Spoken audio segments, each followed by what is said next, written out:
Good morning my dear children. I hope सब अपने घर पे बहुत अच्छे से हो। You are maintaining social distance.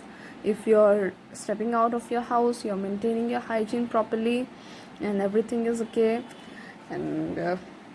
And specially boys अच्छे से हैंड सैनिटाइज करते होगे बाहर अगर निकलते हो तो।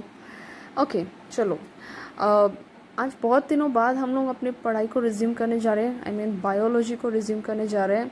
सो आई थॉट कि हम एक बहुत सिंपल चैप्टर से स्टार्ट करते हैं। And before starting this chapter I want to say something. In your school, perhaps you have completed 4 to 5 chapters, and most of you said that you had understood, but still you had few doubts. So I request you all to type your doubts, whatever you are having, so I can make a doubt video from the previous chapters and I will send it to you. It would be convenient for you all. You don't have to waste your time unnecessarily repeating the chapters which you have understood. Only doubts will be clarified. And your teacher will be continuing from the front part, that is, she will be continuing from chapter 1, 2, 3, 4, 5, 6, 7, 8, 9. And I will be continuing from backwards, that is from 16, 15, 14. In this way, it would be very easy for you all to cover up the whole book in a very short span of time. So I started with the last chapter of your book, that is pollution, a rising environmental problem. This is a very simple chapter. As far as I remember, you have been learning about pollution since class 5 and 6. So pollution क्या है? It is a serious problem. Obviously, we all know it is a serious problem of modern times due to rapid advancement. अब बच्चे इसको समझने के लिए हम चले जाते हैं पुराने वक्त में। हमारे पेरेंट्स और उनके ग्रैंड पेरेंट्स जब मिट्टी के घरों में रहते थे, जब ज़्यादा फैक्ट्री नहीं हुआ करता था, ज़्यादा कुछ प्रोडक्शन नहीं हुआ करता था, पॉपुलेशन भी बहुत कम थी, तो क्या होती थी? पॉल्यूशन कम होती थी, बहुत कम होती थी। वातावरण ज़्यादा शुद्ध रहता था, मतलब एयर ज़्यादा प्योरीफाइड रहता था। जो ग्रेन्स रहते थे ज़्यादा हेल्दी रहते थे क्योंकि उसमें कम केमिकल्स वगैरह होते थे। पर आज जो देखें, ये पॉल्यूशन क्यों बढ़ा है? पॉल्यूशन पॉपुलेशन की वजह से बढ़ा है। क्योंकि ह्यूमन बीइंग का पॉपुलेशन बढ़ा है तो हमारी ज़रूरतें बढ़ी हैं। ज़रूरतें बढ़ी हैं तो उनका प्रोडक्शन बढ़ा दिया गया है। अब जैसे कि ह्यूमन बीइंग का पॉपुलेशन बढ़ा है तो हम लोग को ज़्यादा कम्युनिकेशन ज़्यादा चाहिए, ज़्यादा ट्रांसपोर्ट फैसिलिटीज़ चाहिए, ज़्यादा रिक्वायरमेंट्स के लिए ज़्यादा इंडस्ट्रीज़ एस्टेब्लिश किया गया, थर्मल पावर प्लांट्स एस्टेब्लिश किया गया, या फिर nuclear power generation plants establish किया गया कि हम लोग को ज़्यादा पावर मिल सके। तो हम लोगों ने कंस्ट्रक्शन ज़्यादा बढ़ा दिया, हम लोगों ने फैक्ट्रीज ज़्यादा बढ़ा दिया। एक तरफ से हमें फ़ायदा हो इसलिए हम लोगों ने ये फैक्ट्रीज और कंस्ट्रक्शन बढ़ा दिया, पर उसका अदर इफेक्ट भी है, उसका दूसरा साइड भी है, दूसरा पहलू भी है। जिस फैक्ट्री और इंडस्ट्री से हमें इतने अच्छे अच्छे गुड्स मिलते हैं, वहाँ उसी फैक्ट्री में वेस्ट प्रोडक्शन में बहुत ज़्यादा होते हैं। और वो वेस्ट प्रोडक्ट को क्या करते हैं हम लोग? प्रोडक्शन को आइदर कुछ डायरेक्टली वाटर में उसको डिस्चार्ज कर देते हैं, लीडिंग टू वाटर पोल्यूशन, कुछ ओपन ग्राउंड में डंप कर देते हैं, leading to land pollution as well as air pollution. कुछ क्या करते हैं, उसे एयर में ऐसे ही इमिट कर देते हैं जो गैसियस वेस्ट होते हैं, leading to air pollution. So these different types of emissions, that is waste product, and when they are located in undesired way, okay, these are termed as pollutants. These are termed as pollutants, and these pollutants they create pollution. There are different types of pollution that we are going to learn in this chapter. और ये pollution क्या कर रहे हैं? हमारे अर्थ को, हमारे environmental condition को डेटोरिएट मतलब पहले से ख़राब कर रहे हैं, बर्बाद करते जा रहे हैं। आज हमारा जो क्लाइमेटिक कंडीशन है, पहले हम कुछ साल पहले देखिए कितना प्योर था। आज लोग कितने सारे लंग्स डिजीज़ और डिफरेंट एयरबोर्न डिजीज़ को सफ़र कर रहे हैं कि नहीं कर रहे? वाई? Because of pollution. आजकल डायरिया, टाइफॉइड, मलेरिया ऐसी चीज़ें कितनी आम हो गई हैं। क्यों? आजकल हम लोग इतना पॉल्यूट कर रहे हैं, वाटर को पॉल्यूट कर रहे हैं हम लोग, तो ये सब ब्रीडिंग ग्राउंड बन जा रहा है डिफरेंट मॉस्किटोज, इंसेक्ट्स की वजह से। और उससे क्या हो रहा है? हमें बीमारियां फैल रही हैं। पहले के ज़माने की तुलना में आज हमारी बीमारियां कितनी ज़्यादा बढ़ गई है। Y?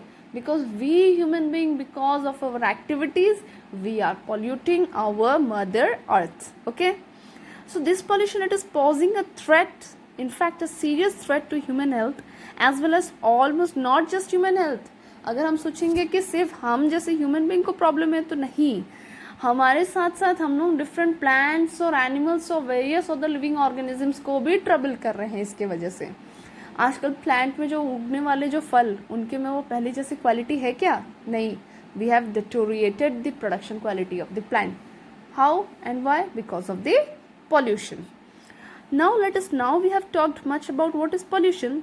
Let us come towards what is a waste. A waste is an unwanted or undesired material or substance resulting from industrial, commercial, mining and agricultural operations and from community activities. तो जैसा कि हमने बताया, ये हम human being की activities और human being की ज़रूरतों के वजह से वेस्ट प्रोडक्शन बढ़ रहा है. ठीक है, हमारी ज़रूरतें बढ़ रही है तो हम इंडस्ट्रीज़ और फैक्ट्रीज बढ़ा रहे हैं, और ये इंडस्ट्रीज फैक्ट्रीज जिस तरीके से बढ़ रहे हैं उनका वेस्ट प्रोडक्शन भी तो उस तरीके से बढ़ रहा है. तो इंक्रीजिंग पॉपुलेशन की अल्टीमेटली ये किस लिए हो रहा है? पॉपुलेशन जिस रफ्तार से बढ़ रहा है, हमारी ज़रूरतें बढ़ रही हैं, जिसकी वजह से वेस्ट प्रोडक्शन बढ़ते जा रहा है. तो ये अब हम आगे बढ़ते हैं डिफरेंट टाइप्स ऑफ वेस्ट के बारे में. There are broadly 2 types of waste, biodegradable and non biodegradable. जो वेस्ट हम लोग उसको ब्रेक डाउन करके डिग्रेड कर सकते हैं उसे हम कहते हैं बायोडिग्रेडेबल वेस्ट.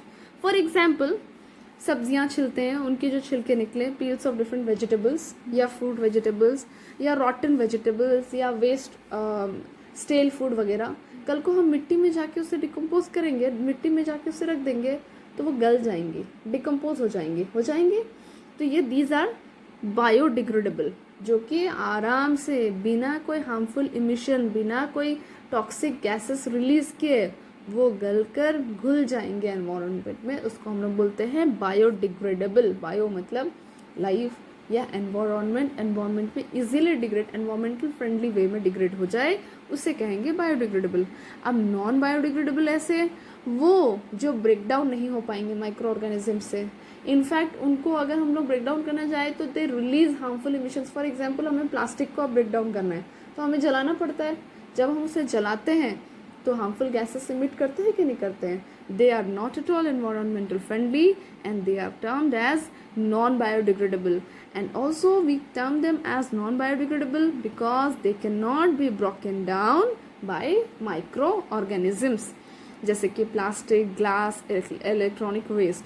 और ये सब नॉन बायोडिग्रेडेबल वेस्ट जब कहीं एक्यूमुलेट होता है, कहीं जमा होता है, एक्यूमुलेट मतलब कहीं जमा होता है, कहीं हम उसे डंप कर देते हैं, they lead to various kinds of pollutions. जब तुम बोलोगे वेरियस टाइप्स ऑफ पॉल्यूशंस कैसे? अगर हम उसे एक लैंड में एक्यूमुलेट कर देते हैं, it is causing land pollution. वो खुली हवाओं में, it is causing air pollution. जब बारिश होती है वो बहकर पानी में जाते हैं, it is causing water pollution. So ultimately it is causing different types of pollution और नॉट. ओके, ना व्हाट इज़ पॉल्यूशन? अभी मैंने बताया कि हम लोग वेस्ट को सही तरीके से ठिकाना नहीं लगाते तो पॉल्यूशन हो जाता है. अब पॉल्यूशन क्या है? जैसा कि इस चैप्टर में हम लोग पहले इस इंट्रोडक्शन में पढ़े थे, जब हम लोग अर्थ के नेचुरल कंडीशन को डेटोरिएट करते हैं, इसके बायोटिक कंपोनेंट्स को हम लोग एबायोटिक कंपोनेंट्स जैसे कि एयर, वाटर, लैंड, ये सबको डेटोरिएट करते हैं, तो हम लोग पॉल्यूशन, हम व्हाट वी से, we term it as we are polluting our mother earth. So pollution is addition of any such constituent to air, water or land which deteriorates the natural quality of the environment. Okay, any such constituent which causes pollution, उसको pollutant बोलते हैं. हर वो चीज़ जो pollution create करता है उसे pollutant कहा जाता है. ठीक है? Plastic is a pollutant. Electronic waste are pollutant. Okay? Now different types of pollution. बच्चों, ये तो तुम बहुत पहले से पढ़ते आ रहे होगे. Different types of pollution, air, soil, noise, water, radiation. और भी हम लोग जब ब्रॉड डेज में पढ़ेंगे तो और भी डेप्थ में जाएंगे तो और भी डिफरेंट वैराइटीज हम लोग को पता चलते जाता है. ठीक है, चलो सबसे पहले हम लोग पढ़ते हैं एयर पॉल्यूशन. बहुत सिंपल सी बात है कि जब हम लोग एयर की क्वालिटी को डिग्रेड करते हैं, ओके, और इस तरीके से डिग्रेड करते हैं कि लिविंग ऑर्गेनिज्म जो उसमें ब्रीथ कर रहे हैं वो इफेक्ट होते हैं, we call it air pollution. Understood? Today we have polluted our air to this extent that we all are suffering from some sort of airborne disease, one or the other way. Some are suffering from asthma, some are suffering from TB or bronchitis issue. There are different types of diseases people are suffering from. Why? Because we are polluting our air to great extent. अब कैसे pollute करते हैं? अब इसमें दो तरीके से हैं. Basically they are of two types: gaseous pollutant, particulate pollutant. Gases pollutant जैसे कि हार्मफुल गैसेस हम लोग इमिट करते हैं. फैक्ट्रीज में हम लोग डिफरेंट बर्न करते हैं, बर्निंग प्रोसीजर में गैसेस इमिट होते हैं. हम लोग व्हीकल्स में फ्यूल बर्न करते हैं तो उसमें गैसेस इमिट होते हैं. ये गैसेस अल्टीमेटली कहाँ रिलीज होते हैं? एयर में रिलीज होते हैं। They are polluting the environment. अब पर्टिकुलेट का मतलब होता है माइन्यूट पर्टिकुलेट पार्टिकल, जिसको बोलते हैं माइन्यूट पार्टिकल या फिर पर्टिकुलेट पार्टिकल। जैसे हम लोग एक वुड को, मतलब कोई एक वुड प्लैंक को आरी से काट रहे हैं, तो छोटे छोटे बारीक धूल होते हैं कि नहीं, वो उड़ते हैं कि नहीं उड़ते हैं? तो हवा में वो सस्पेंडेड पार्टिकल वो घूमते रहते हैं, जो कि और पोल्यूशन का रेट बढ़ा देते हैं। ठीक है, वो माइन्यूट पार्टिकल तुम ब्रीद इन कर दोगे तो तुम्हारे लंग्स को अफेक्ट करने लगता है। समझ में आया? तो जैसे हम लोग एक प्लास्टिक जब बर्न कर रहे हैं, प्लास्टिक जब कोई भी चीज़ तुम लोग बर्न करते होगे, बच्चे देखते होगे पूरे छोटे छोटे माइन्यूट काले काले से पार्टिकल्स हवाओं में उड़ते हैं। They become very light and they start floating in the air. These are particulates and they also play a very vital role in polluting our air. Understood? तो जैसे particles such as dust, smoke, mining stone drilling, wearing of rubber tires of motor vehicles, जो इतने रास्तों में गाड़ियाँ चल रही हैं, उनके टायर्स जब रोड में घिसते हैं तो उनमें भी पार्टिकल्स रिलीज होते हैं जो धूल की तरह बनकर हवा में उड़ने लगते हैं। Now what are their sources? Sources are ashes from burning volcanoes, जैसे नेचुरल सोर्सेज। अब हम सोर्सेज में दो सोर्सेज बोलेंगे, नेचुरल जो कि नेचुरल कैलेमिटीज में होते हैं, और मैन मेड जो कि हम ह्यूमन एक्टिविटीज़ की वजह से होते हैं।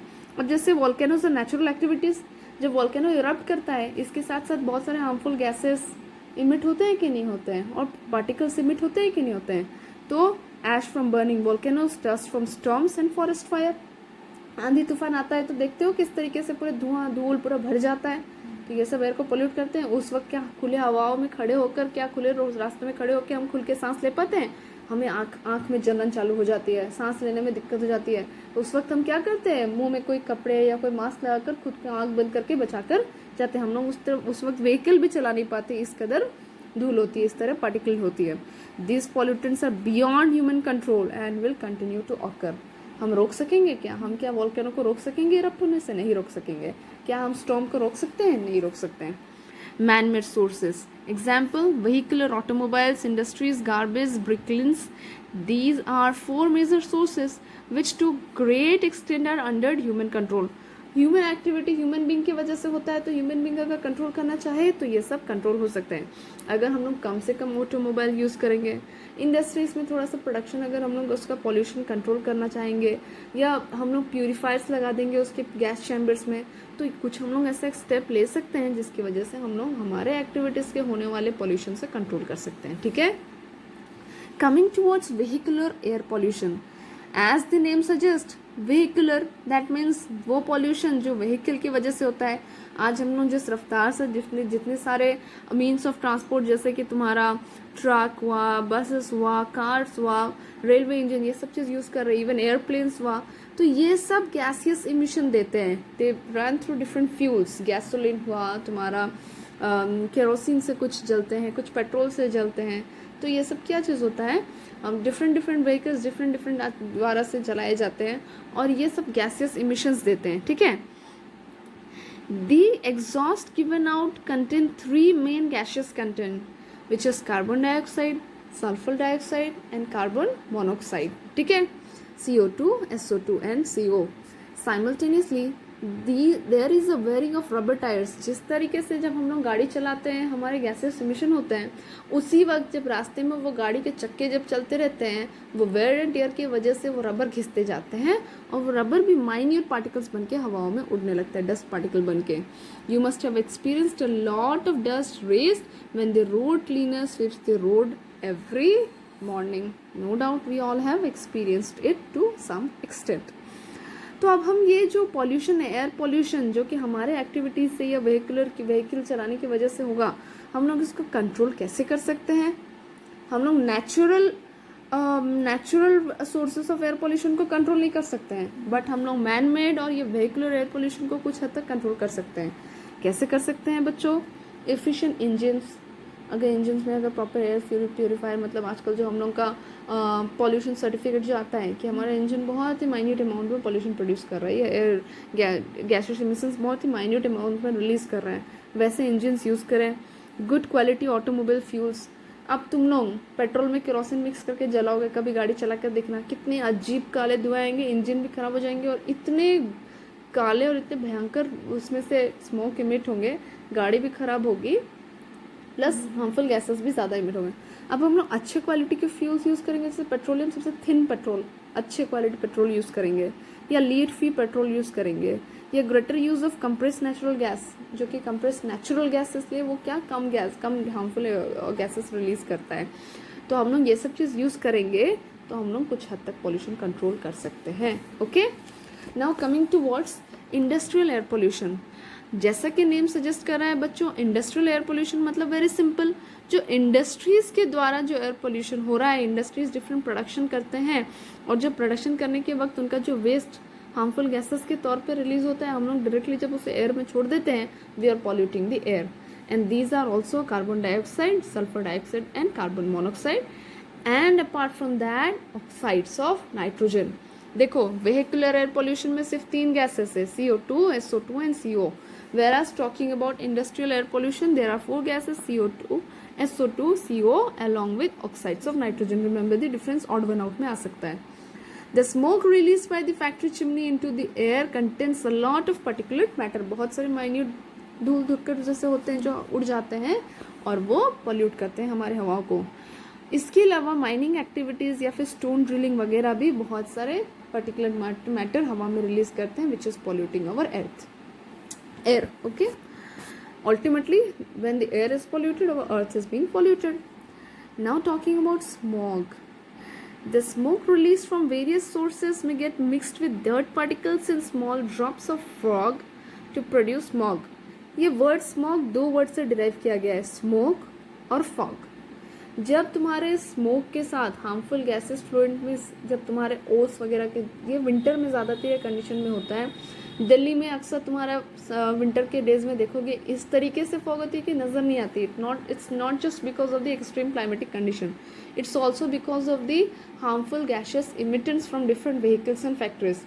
तो वो ओस के साथ खुल करके पूरा थिक लेयर बन जाते हैं।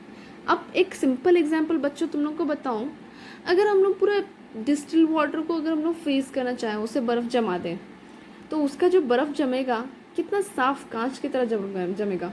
अगर वही चीज़ हम गंदे पानी को उसका बर्फ़ जमाएं, उसके बर्फ़ को देखोगे क्लियर नहीं रहेगा, क्रिस्टल क्लियर नहीं रहेगा, आर पर नहीं देख पाओगे।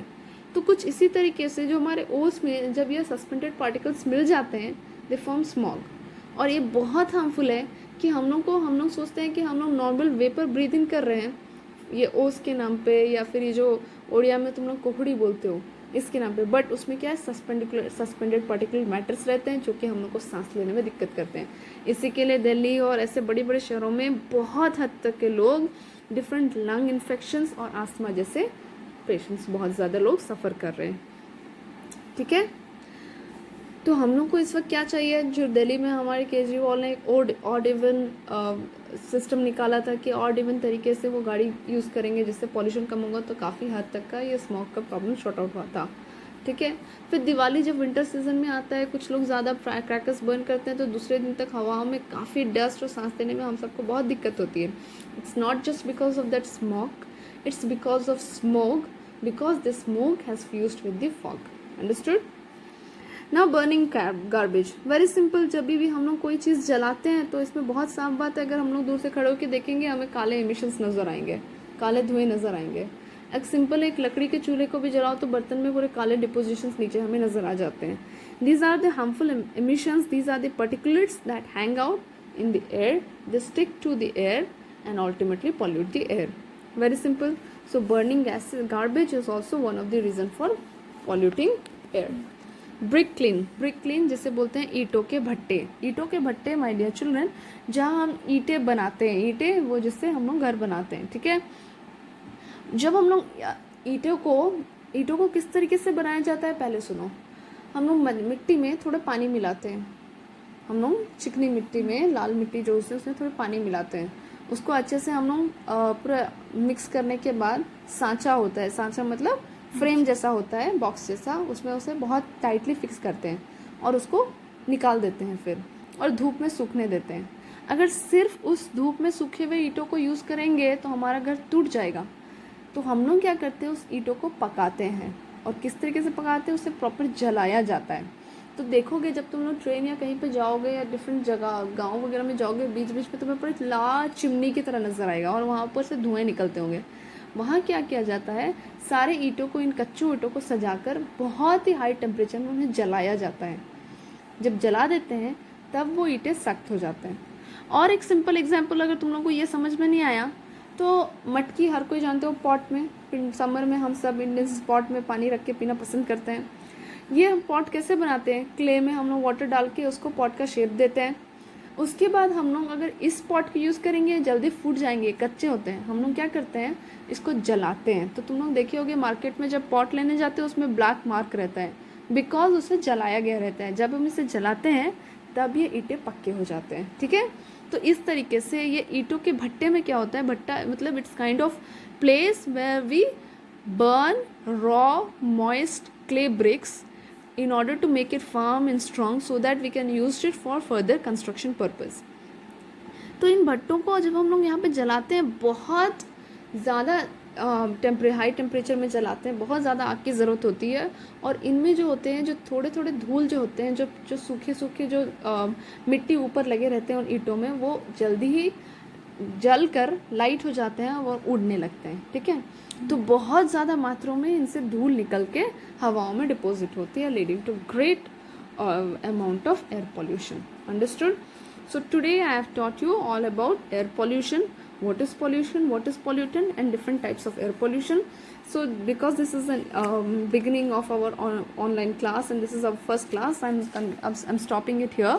We'll continue with the next content, okay, in the next online class. I hope you have understood. This is very simple. Just do one thing after listening to this video, read the chapter once thoroughly, and still if you have any doubt, please do text me.